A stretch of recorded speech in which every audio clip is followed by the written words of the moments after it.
wasaaradda shaqada qoyska iyo arrimaha bulshada Jamhuuriyadda Soomaaliland ayaa maanta markii ugu horeysay xafiis cusub ka furatay magaalada Caynaba ee xarunta gobolka Saraar. Munaasabad ballaaran oo loo qabtay xafladda furitaanka xafiiskan oo ka dhacday xafiiska wasaaradani ayaa waxaa ka soo qayb galay mas'uuliyiinta maamulka heer gobol iyo mid degmo, isduuyaal wasaaradeed, cuqaal iyo marti sharaf kale. Ugu horeyn waxaa madasha ka hadlay xubin ka tirsan wasaaraddan ahna madaxa waaxda arrimaha bulshada ee wasaaradani Mudane Axmed Gaas Ciid, waxaana uu sheegay inuu gudan doono waajibka ka saaran sidii uu bulshada ugu qaban lahaa xilkani loo soo igmaday. Gudoomiyaha golaha deegaanka ahna duqa degmada Caynaba Mudane Khaliif Ismaaciil Salebaan oo isna goobta hadallo dhinacyo badan taabanaya ka soo jeediyay ayaa mahadnaq ballaaran u soo jeediyay wasaaradda shaqada qoyska iyo arrimaha bulshada Soomaaliland kuna aadan xafiiskan cusub ee ay maanta ka furanayso magaalada Caynaba ee xarun goboleedka Saraar.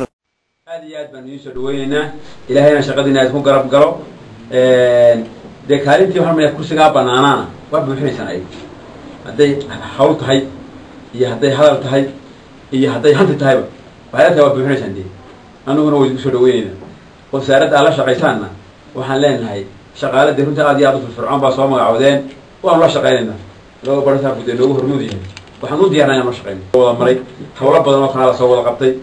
barnaamijkii horumarinta gobolka laga soo wada shaqeeyey wax badan aanu soo wada qabano aan iyaga laftooda dee kuntii aan taariikhda ugu jirta recordka ayaa jira dadkan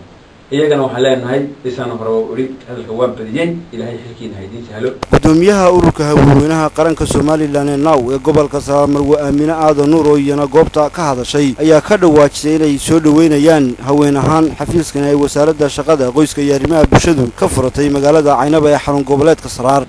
Saddexaad haddaanu nahay anagu ururkan Naaw aad iyo aad baan u wada shaqaynaa wada shaqayn baa naga dhaxaysa inta iyadii hore u joogtayna si fiican baan u wada shaqayn jirnay oo horumarka gobolka bulshada iyo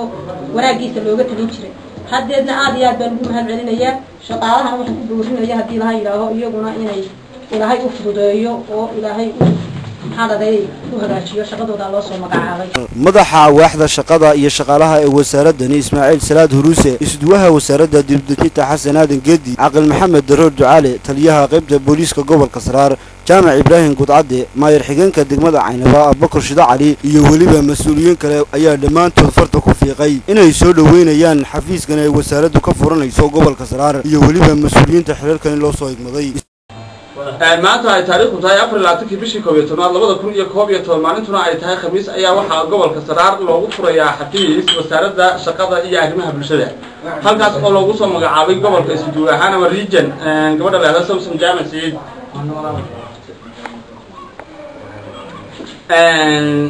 leebarkana loo soo magacaabay dhinaca shaqada Ismaaciil Salaad Buraale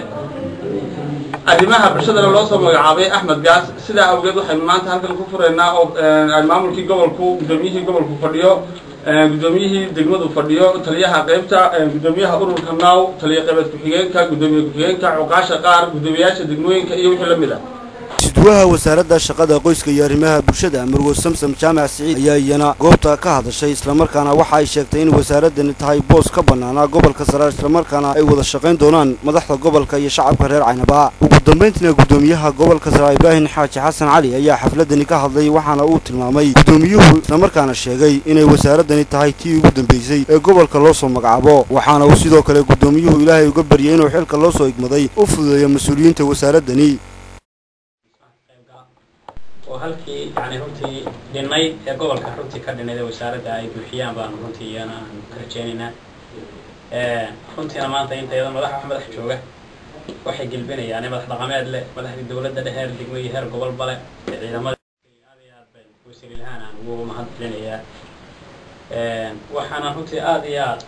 aan Ilaahay uga baryaynaa shaqaalaha wasaaradda soo magacaabay in Ilaahay u fududeeyo xilkooda oo la garab galo iyana waxaan runtii ka rajeynaynaa inay noqdaan xafiis la soo magacaabay. si kastaba ha ahaatee wasaaradani shaqada qoyska iyo arrimaha bulshada ayaa ka duwan wasaaradaha kale ee gobolka ka jira marka loo eego mas'uuliyiinta isaga kala sareeya xilka wasaaradani oo ah 3 waaxood. Maxamed Aadan Dirir, telefishinka caalamiga ee Somali Channel, Caynaba.